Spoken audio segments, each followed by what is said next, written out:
আসসালামু আলাইকুম। আজকে আমাদের ভিডিও হচ্ছে পৃথিবীতে যারা সম্মানী হয়েছে তারা কীভাবে আসলে সম্মানিত হয়েছে। আপনারা আসলে জানার আগ্রহ থাকে, আমারও জানার আগ্রহ থাকে।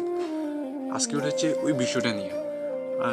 পৃথিবীতে যারা সম্মানী হয়েছে তাদের অধিকাংশ মানুষ আসলে নিজেদেরকে ছোট মনে করার কারণে আসলে সম্মানিত হয়েছে। আল্লাহ তাআলা তাদেরকে অনেক বড় করে উঠিয়ে দিয়েছে। তারা যদি নিজেদেরকে বড় মনে করে তাহলে কখনো তারা এত বড় উঁচু আসনে বসতে পারতো না। আপনি সব আসলে যারা সফল হয়েছে তাদের সবার জীবনে পড়ে দেখবেন তারা অনেকে গরিব ছিল অথবা অনেকে অনেক নিচু মনে কাজ করতো, অথবা তাদের পড়াশোনা ভালো ছিল কিন্তু তারা নিজেদের অনেক ছোটো মনে করতো, এমনকি তারা কাজগুলো করতো। আর নিজেকে ছোটো মনে করার কারণে তাদেরকে আসলে আল্লাহ তালা অনেক উপরে উঠিয়ে দেয়। যেমন আপনি মাদ্রাসা যারা পড়াশোনা করে তাদেরকে অধিকাংশ দেখবেন তারা কথা কীভাবে বলতে তারা আসলে রাতের বেলা বাথরুম সাফ করে, টয়লেট সাফ করে, বাথরুম পরিষ্কার করে। অনেকে আসলে বাথরুমে আপনাদের সুইপার বা মেথড দিয়ে যে সেটা টাঙ্কি পরিষ্কার করায়, তারা আসলে টাঙ্কিটাও পরিষ্কার করা মেথড দিয়ে করা নিজেরাই করে ফেলে। এই জন্য আসলে তারা অনেক সম্মানী হয়েছে। কিন্তু পৃথিবীতে সবচেয়ে সম্মানী মানুষগুলো হচ্ছে কি আলেমরা। তারা এই জন্য সম্মানী হয় যে তারা ছোট, অর্থাৎ নিজেকে ছোট মনে করে এই কাজগুলো করার কারণে। সবচেয়ে নিকৃষ্ট কাজটা হচ্ছে বাথরুম পরিষ্কার করা। এর চেয়ে নিকৃষ্ট হচ্ছে কি বাথরুমের ময়লাগুলো, অর্থাৎ টাঙ্কি সেফটি ট্যাঙ্কি যেটা ওটা পরিষ্কার করা। তো যারা এইসব সেফটি ট্যাঙ্কিটা প্রতিদিন পরিষ্কার করা লাগে না, তো প্রতি সপ্তাহ পরিষ্কার করা লাগে না। যেমন কিন্তু বাথরুমটা প্রতি সপ্তাহে একবার হলো পরিষ্কার, অথবা কেউ প্রতিদিন পরিষ্কার করে। তো এই কাজগুলো আসলে যেমন একক পরিবার হলে ওই কাজগুলো এক একজনের দিকে তাকিয়ে থাকে, কিন্তু যে কাজটা করবে সে অনেক সমান হতে পারবে।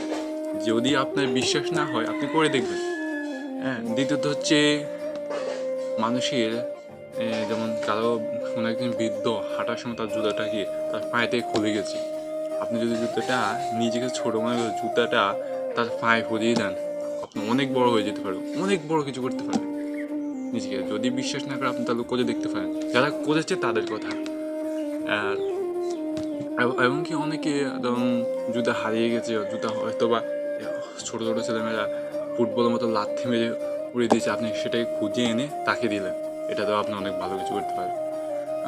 3 নম্বর একটা কথা হচ্ছে রাস্তাঘাট আমরা নাকি কলা ছোক খেয়ে ছেলে ছোকরা রাস্তার মধ্যে ফেলে দিই। কেউ যদি এটা ফেলে দেয় তারা আসলে আজকের পর থেকে আর ফেলবেন না। যেমন আমিও অনেক সময় ফেলে দিয়ে আমাকে শিক্ষা নিতে হবে, আজকের পর থেকে আমিও ফেলবো না, এরকম। তো কেউ যদি ফেলে দিয়ে থাকে আমাদের সবাইকে চেষ্টা করতে হবে কলা ছোকরাটাকে রাস্তা থেকে সরিয়ে ফেলা। এটা সবাই চেষ্টা করবে, এমনকি আমি করতে হবে। এটা একটা ভালো কাজ, কারণ কি ওই রাস্তা দিয়ে হয়তো বা কি আমি না হাঁটতে পারি, আমার পরিবার হাঁটতে হয়, আমার পরিবার না হাঁটতে আমার পাশ যে কেউ, সেও তো মানুষ, তো সে কষ্ট পাওয়া মানে কি আমার নিজের হয়তো বা কষ্ট লাগার কথা। আর যে মানুষটা আসলে অন্যের কষ্ট দেখে নিজের কাছে কষ্ট মনে করে না, সে আসলে মানুষের জন্য তার ভিতরে কোনো দয়া মায়া নেই। আপনি অন্য মানুষের কষ্ট পেলে দেখছেন, তা আপনার যদি একটু কষ্ট লাগবে, কারণ আপনিও তো মানুষ, সেও তো মানুষ। আপনার কষ্ট পেলে অন্য মানুষের কষ্ট পাবে, এরকম। তো কষ্টদায়ক বস্তু রাস্তার মধ্যে যে কষ্টদায়ক বস্তু, ইট থাকুক, ইটের কোনো থাকুক, কলার ছোড়া থাকুক, যে কোনো কষ্টদায়ক বস্তু থাকুক, সেগুলো সরিয়ে দেওয়ার চেষ্টা করবেন, সেগুলো সরিয়ে দিবেন।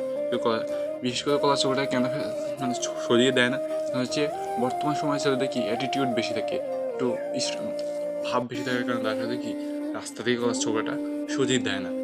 ঝুঁকতে হবে, নিয়ে এটা নিতে হবে, তারপর সরাতে হবে। সে মেয়েরা দেখলে কেউ তার ভাব নষ্ট হয়ে যাবে, এই জন্য তারা আসলে সরিয়ে দেন। তো ভাব নেওয়ার কিছু নেই, কষ্টদায়ক বস্তুটা যদি সরিয়ে দেন তাহলে আপনি একদিন ভাব নিয়ে চলতে পারবেন, সফলতা হবে। তাহলে আজকের পর থেকে আসলে আমরা শুধু এখানে 3টি জিনিস বলা হয়েছে, আর কী কী আছে আপনি সেগুলো খুঁজে বের করুন। সম্মানিত হওয়ার জন্য, সম্মান পাওয়ার জন্য কী কী আর কিছু আছে, মা বাবার দোয়া, এটা মনে রাখবেন। এরপরে কী আছে সব কিছু কমেন্ট অপশানে কমেন্ট করে জানাবেন, এবং এই পেজটাকে ফলো করবেন। আর এই ভিডিওগুলো আসলে ইউটিউবের মধ্যে আপনি পাবেন, ইমপ্লসি স্কোয়াড, প্ল্যান অফ আদিস, এগুলোর মধ্যে আপনি পেয়ে যাবেন। তো এতক্ষণ যা কিছু বললাম সেই অনুযায়ী আমি যেন করতে পারি, আপনারা করতে পারি, এই দোয়াই কামনা করছি। ধন্যবাদ সবাইকে। আসসালামু আলাইকুম রহমতুল্লাহ।